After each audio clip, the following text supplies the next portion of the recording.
Halo semuanya, selamat datang di podcast Bimai. Nah, sebelumnya perkenalkan, nama saya Fauzan Dimas Satria dengan NIM akhir 063. Halo semuanya, nama saya Yugal Fana Dinata dengan NIM akhir 049.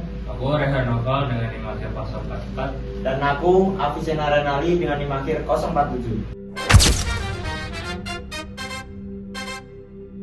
Pada kesempatan kali ini, kami akan membahas sebuah film dokumenter yang berjudul Pesta Babi, Kolonialisme di Zaman Kita. Film ini membahas tentang kondisi masyarakat Papua yang menghadapi pembukaan lahan besar-besaran, eksploitasi alam, serta dampaknya terhadap kehidupan masyarakat adat dan lingkungan sekitar. Tema utama yang akan kami bahas ini adalah tentang kemanusiaan dan lingkungan, karena kedua hal tersebut sangat berkaitan dalam film ini. Nah, sebelum masuk ke pembahasan, mari kita dengarkan sedikit penggalan suasana dari film tersebut.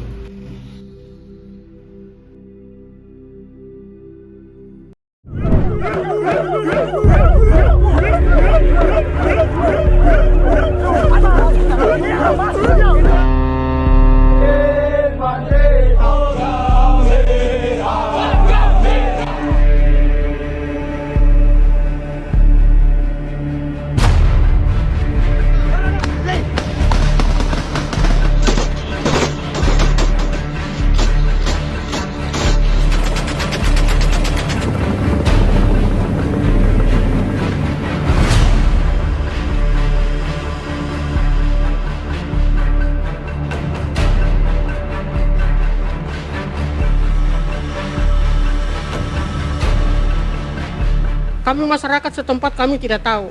Kami kaget pagi-pagi kapal sudah ada di pelabuhan kami. Ini hak kami di sini, hak dusun kami, Marga Kuipalo.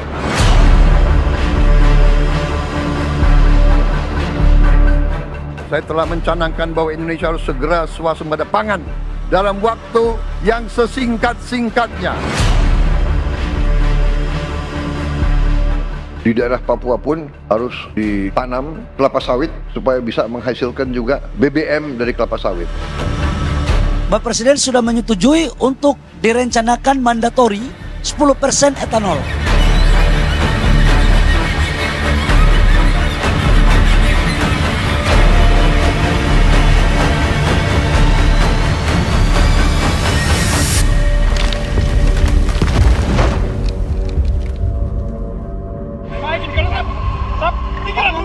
Kami juga punya tangan, hanya beda rambut. Nah, menurut kalian, apa pesan paling kuat yang disampaikan pada film ini? Menarik. Apa ya? Pesan ya. Kalau menurut saya sih, pesan yang paling saya tangkap setelah menonton film tersebut yaitu mengenai kemanusiaan.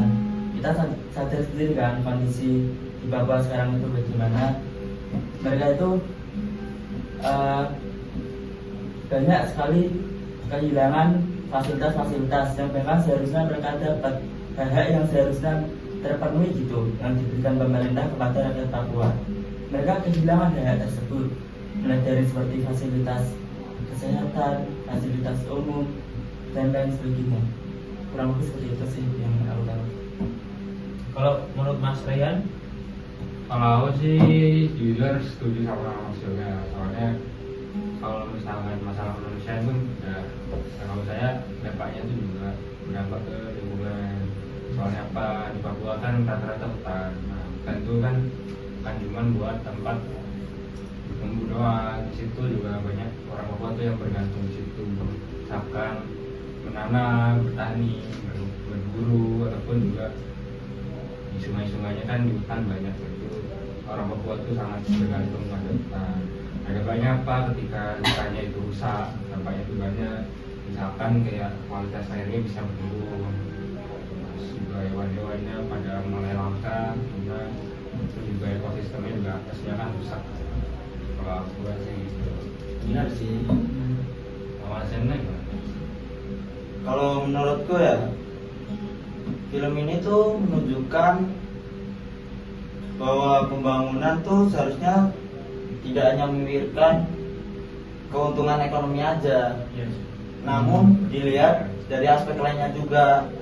Contohnya seperti sering-sering kali setiap adanya proyek besar, kita tuh menganggap itu adalah suatu kemajuan. Emang benar itu kemajuan, tapi kalau merusak lingkungan dan membuat masyarakat sekitar menderita, itu juga menjadi sebuah masalah besar. Karena dengan adanya pembangunan tersebut, suatu masyarakat belum tentu setuju pada pembangunan itu, karena bisa jadi lahan mereka itu ada yang tergusur, terus daerah-daerah mereka untuk bekerja bisa aja menjadi semakin kecil, semakin sempit. Nah, benar sekali kata Mas Ena. Dalam pendidikan kewarganegaraan, kita belajar tentang hak asasi manusia dan tanggung jawab warga negara. Nah, film ini menunjukkan bahwa lingkungan hidup juga berkaitan dengan HAM. Karena ketika lingkungan rusak, masyarakat juga ikut terkena dampaknya. Kita minta pendapat yang orang di luar sana ya. Nanti kan. Silakan Mas Novel. Silahkan masuk. Mas, sebentar, boleh minta waktunya nggak? Ingin bertanya-tanya mengenai film Mr. Baby. Nah, tanggapan Mas terkait film yang sedang viral itu bagaimana ya? Kalau menurut saya sebagai masyarakat itu saya merasa sedih, terutama karena saya sebagai masyarakat itu hanya ingin menjaga tanah dan tempat hidup saya. Nah, menurut saya itu hutan itu bukan hanya sekedar ladang, melainkan tempat hidup dan budaya saya. Nah, saya harap untuk perusahaan dan pemerintahan yang di atas itu lebih bijak dan lebih mendengarkan masyarakat sekitar sebelum melakukan pembangunan besar. Mungkin itu dari saya. Terima kasih banyak Mas. Ya, atas waktunya. Mas. Ya. Kembali lagi ke podcast. Nah, sebelumnya terima kasih kepada Mas Naufal yang telah memberikan tanggapan pada film yang kami bahas ini. Nah, benar sih yang dikatakan Mas Sobel tadi mengenai kondisi lapangan yang ada di daerah Papua. Saya setuju bahwa masyarakat kecil itu terkadang sulit dalam menyampaikan aspirasi mereka. Oleh karena itu, kami nih sebagai generasi muda harus punya inisiatif lebih sadar lah terhadap isu-isu kemanusiaan dan isu-isu lingkungan, khususnya mengenai kondisi yang ada di daerah Papua.